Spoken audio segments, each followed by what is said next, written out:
স্টিলের থালায় মিতুলের সাজিয়ে দেওয়া মোটা চালের ভাত, পাট শাকের ভাজা, লাউ ছেঁচকি আর বাটা মাছের ঝোল যেন অমৃত লাগলো। আমার কর্তা খেতে খেতে বললেন, বাটা মাছের কাঁটা গলায় বিঁধলে যেমন খচখচ করে, ঠিক তেমনি একটা খচখচানি এতদিনে বুকে বেঁধেছিল। আজ এই শাক ভাত খেয়ে সেটা যেন নেমে গেল।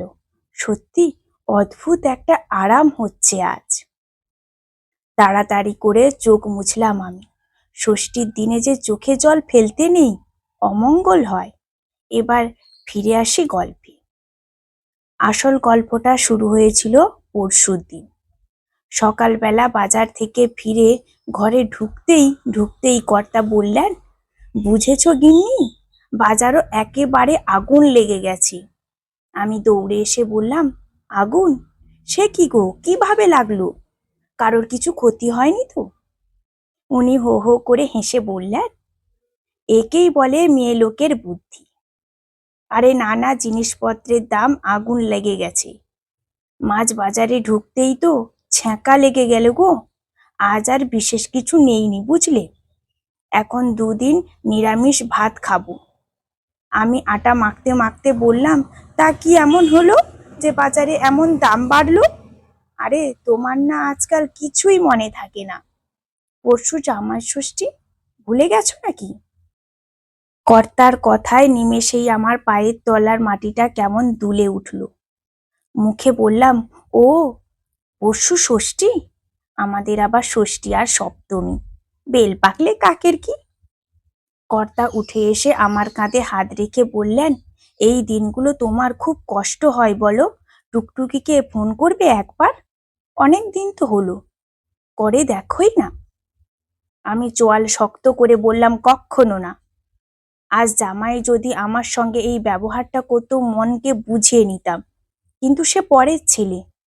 কিন্তু পেটের মেয়ে যখন বসত বাড়িটা ওদের হাতে তুলে দেয়নি বলে সম্পর্কটাই নষ্ট করে দিল, সেই মেয়ের সঙ্গে কথা বলার কোনো ইচ্ছে নেই আমার। বিশ্বাস করো, অর্থ আর সম্পত্তি দিয়ে ব্যাংক ব্যালেন্স ভারী করা গেলেও সম্পর্কর গিঁট কখনো মজবুত করা যায় না। ও মেয়ে আমার কাছে কবেই মরে গেছে। কর্তা দীর্ঘশ্বাস ফেলে বলল, সন্তান না থাকলে হয় এক জ্বালা, আর যার থাকতেও নেই তা হয় আরেক জ্বালা। এমন সময় হুড়মুড় করে মিতুল এসে পড়ল। মিতুল আমার বাড়িতে রান্না করে। কর্তা গিন্নি দুজনেই আমরা সরকারি চাকরি করি। একমাত্র মেয়ে টুকটুকি বড় আদরের মানুষ হয়েছিল। মেয়ে জামাই দুজনে বড় কোম্পানিতে চাকরি করে, দিল্লিতে সেটেলড। মেয়ে জামাই দুজনেই ইচ্ছা আমার বসত বাড়িটা বিক্রি করে দিয়ে সমস্ত টাকা পয়সা ওদের গচ্ছিত করে পাকাপাকিভাবে ওদের কাছে চলে যায়। কিন্তু এখনো আমরা দুজন যথেষ্ট শক্ত সমর্থ আছি এবং দুজনে রক্ত জল করা, পয়সা তৈরি করা এই বাড়ি, এই স্মৃতি ছেড়ে আমরা কেউই যেতে চাইনি। এই নিয়ে মেয়ের সঙ্গে যত অশান্তি। এখন মুখ দেখা দেখি পর্যন্ত বন্ধ। মিতুল বড্ড ভালো মেয়ে, আমাদের দুই বুড়ো বুড়িকে সর্বক্ষণ আগলে আগলে রাখে। ওর সঙ্গে যদি রান্না বান্নার কাজের কথা হয়েছে, তবুও বাগানে জল দেওয়া, গাছগুলো দেখাশোনা করা, শুকোতে দেওয়া কাপড় জামাগুলো তুলে আনা, ডাল বেটে বড়ি দিয়ে দেওয়া, হাতের কাছে ওষুধগুলো সময়ে দেওয়া, এগুলো নিজের মতো করে দেওয়া। এগুলো কিন্তু ওর কাজের মধ্যে পড়ে না, তবুও করে। ওই যে বললাম, ব্যাংক ব্যালেন্স নিয়ে সব সম্পর্ক হিসেব নিকেশ হয় না। ও এসেই ঝড়ের গতিতে বলল, আজ রুটির সঙ্গে কি করব জেঠিমা? জেঠু অনেক দিন ধরে গরম গরম আলু ভাজা রুটি খেতে চেয়েছিল, আজ করে দেব? আমি অন্যমনস্ক হয়ে হুম বলে বললাম, পরশু তো জামাই ষষ্ঠী, কদিন ডুব দিবি আগে থেকেই বলে যা, আমি তবে সেই মতোই তৈরি থাকবো। মিতুল শুকনো হাসি হেসে বলল, আমাদের দিন আনি দিন খাওয়া, ঘরে ষষ্ঠী আর সপ্তমী, সৎমা সেই কবে বিয়ে দিয়ে ছেড়ে বেঁচেছে। বিদায়ের সময় কড়া করে বলে দিয়েছিল ও বাড়ির চৌকাঠ যেন আর না মারায়। ষষ্ঠী হলো মা মেয়ের ব্যাপার, মা মরা মেয়ের আবার ষষ্ঠী কিসের? আমার বুকটা ছ্যাঁত করে উঠল। জামাই ষষ্ঠীর সকাল থেকে মনটা বড্ড আনচান করছে। যতই হোক, মেয়ে তো। ভোরবেলাতেই কর্তা বাজারে চলে গেছে। আমি ঠাকুর পুজো করতে করতে অঝরে কেঁদে চলেছি। বারবার বলছি চোখের জল পড়লে সন্তানের ক্ষতি হয়। আমি তো আমার মেয়ে জামাইয়ের ক্ষতি চাই না, কিন্তু চোখ কেন যে কথা শুনছে না কি জানি। এমন সময় কর্তার ডাক, কি গো শুনছো? একবার বাইরে এসো। কি হয়েছে কি? বলে চোখে মুছে বাইরে বেরিয়ে দেখি কর্তার হাতে দুটো ব্যাগ ভর্তি ফলমূল, সবজি, মিষ্টি আর একটা প্যাকেটে দামি কাঞ্জিবরম শাড়ি আর জামা প্যান্টের পিস। আমি হতবম্বের মতো বললাম, এসব কি? উনি রহস্যময় হাসি হেসে বললেন, দরকার আছে, তৈরি হয়ে নাও, বেরাবো। গাড়িটা যেতে যেতে জিজ্ঞাসা করলাম, আচ্ছা আমরা কোথায় যাচ্ছি বলবে তো? টুকটুকিরা কি কলকাতায় এসেছে? আমি কিন্তু ওর মুখ দেখবো না, এই বলে দিলাম।